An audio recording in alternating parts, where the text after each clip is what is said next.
ফিলিস্তিনের মাটিতে এমন একটা অমূল্য রত্ন রয়েছে, এমন একটা মূল্যবান জিনিস রয়েছে যার নাম হলো মসজিদে আকসা। আর এই মসজিদে আকসা কি জিনিস জানেন? এই মসজিদে আকসা হলো এই মুসলমানদের প্রথম কাবা, প্রথম কিবলা হলো মসজিদে আকসা।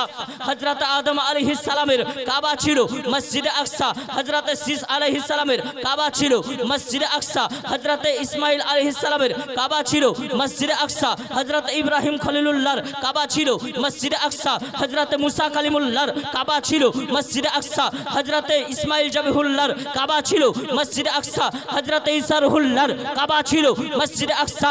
আমাদের নবী পাক সাল্লাল্লাহু তাআলা আলাইহি ওয়াসাল্লামের মক্কি জিন্দেগিতে কাবা ছিল মসজিদে আকসা। এমন কি মদিনায় যাওয়ার পরে আমার নবী পাক 17 মাস যাবত পর্যন্ত মসজিদে আকসার দিকে মুখ করে নামাজ আদায় করেছে।